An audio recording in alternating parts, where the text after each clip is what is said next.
Hello, नमस्ते. पुन्हा एकदा रुचकर आहार अँड ब्लॉगमध्ये तुमचं खूप खूप स्वागत आहे. दम आलू. दम आलू ही अगदी छोट्यांपासून मोठ्यांपर्यंत आवडणारी ही दम आलूची भाजी, त्याची आज आपण रेसिपी बघूयात.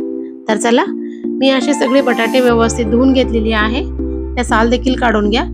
बटाटे मात्र छोटे छोटे घ्या, जास्त मोठे नका घेऊ. त्याला एका टॉवेलने सगळे असे टॅप करून त्याचं पाणी सगळं ड्राय करून घ्या. अशा प्रकारे आता एक स्पोकच्या मदतीने त्या सगळ्यांना व्यवस्थित अशी डीप पर्यंत होल करून घ्या. एक लक्षात ठेवा, हळू दमाने करा, नाहीतरी हातामध्ये टोचले जाईल. हे बघा, अशा सगळ्या साईडनी मी अशा प्रकारे सगळे बटाटे व्यवस्थित असे स्पोकच्या मदतीने त्यांना होल करून घेतलेली आहे. इकडे आपलं तेल गरम होत आहे.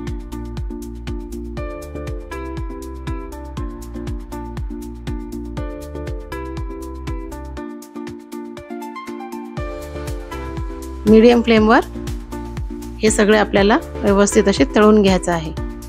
तर बघा, मी असे सगळे होल पाडून घेतलेले आहे. आता आपला तेल गरम झालेला आहे.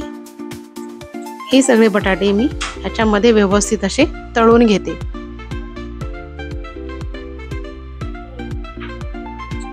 अशा प्रकारे सगळे असे तळून घ्या. बघा, मी तुम्हाला चेक करून दाखवते.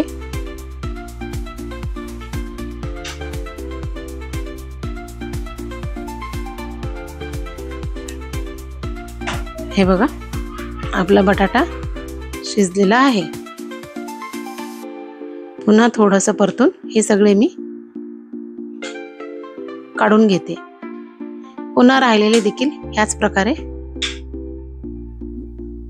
व्यवस्थित असे परतून घ्या, म्हणजे तळून घ्या.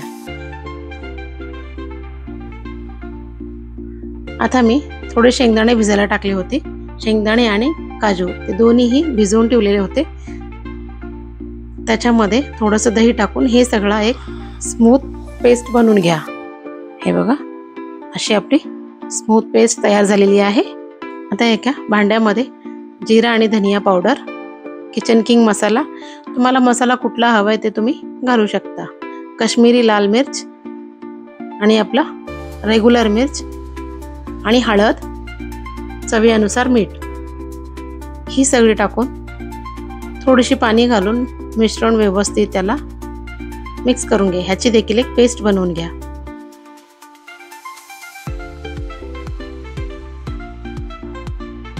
अशा मसाला तयार करून घेतल्याने काय होतो, आपण ज्यावेळी तेलात टाकले ना मसाला, मग ते मसाला करपणार नाही, व्यवस्थित असे परतलं जातो.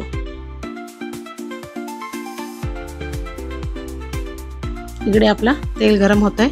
त्याच्यामध्ये एक तेजपत्ता आणि 2 छोटी इलायची, कांदा, लसूण आणि आल्याचं पेस्ट हे सगळं घालून व्यवस्थित ह्याला परतून घ्या तेल सुटेपर्यंत. हे बघा, आपला तेल सुटलेला आहे. ह्या स्टेजवर आपण ह्याच्यात मसाला घालूया.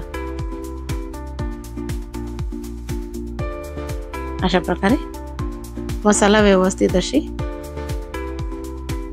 परतून घ्या. बघा, अशी आपला मसाला अगदी स्मूथ अशी पेस्ट तयार झालेला आहे. ह्याच्यात अजून थोडंसं पाणी टाकून पुन्हा मिश्रण एकजीव करून 2 ते 3 मिनिटांसाठी झाकण लावून ठेवून द्या.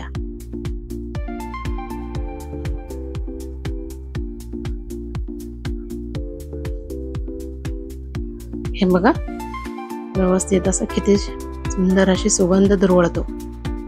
अशा प्रकारे व्यवस्थित आपला मसाला भाजून झालेला आहे.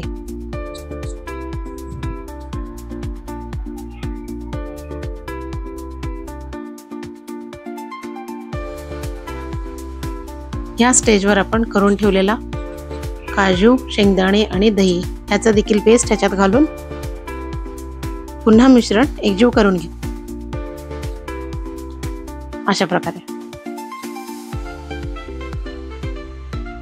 मीडियम लो फ्लेमवरच तुम्ही पूर्ण मसाला परतून घ्या. हे बघा, ह्यामध्ये थोडंसं पाणी टाकून पुन्हा एकदा मिश्रण एकजीव करून घेते अशा प्रकारे।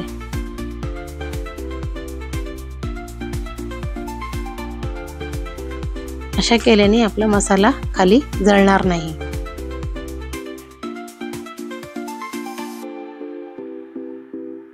हे बघा आपला मसाल्याला थोडंसं तेल सुटलेलं आहे। पुन्हा एकदा 5 मिनिटांसाठी झाकण लावून मसाला शिजवून घेते मी। हे बघा आता आपला व्यवस्थित असा मसाला शिजून झालेला आहे। या स्टेजवर आपण तळून ठेवलेले जे बटाटे होते ते त्यात मिक्स करूयात।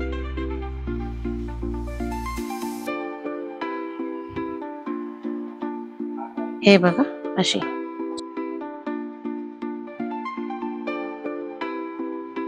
आता याला झाकण लावून 5 ते 7 मिनिटं अगदी लो फ्लेमवर शिजवून घ्या। हे बघा मला वाटतं पुन्हा एकदा थोडंसं शिजवून घ्यायला पाहिजे। पुन्हा मी 5 मिनिटांसाठी ठेवून देते। आता आपला व्यवस्थित अशी एकदम क्रीमी अशी दम आलूची भाजी तयार झालेली आहे।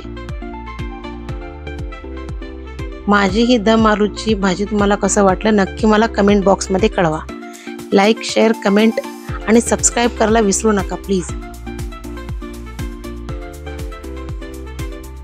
ह्याच्यामध्ये थोडंसं क्रीम आणि कोथिंबीर टाकून, फ्रेश क्रीम कोथिंबीर नसेल तर तुमच्याकडे तुम्ही दुधावरची साई सुद्धा घालू शकता। पुन्हा 5 मिनिटांसाठी असे झाकण लावून ठेवून द्या। हे बघा आता पूर्ण व्यवस्थित अशी रेडी झालेला आहे। आता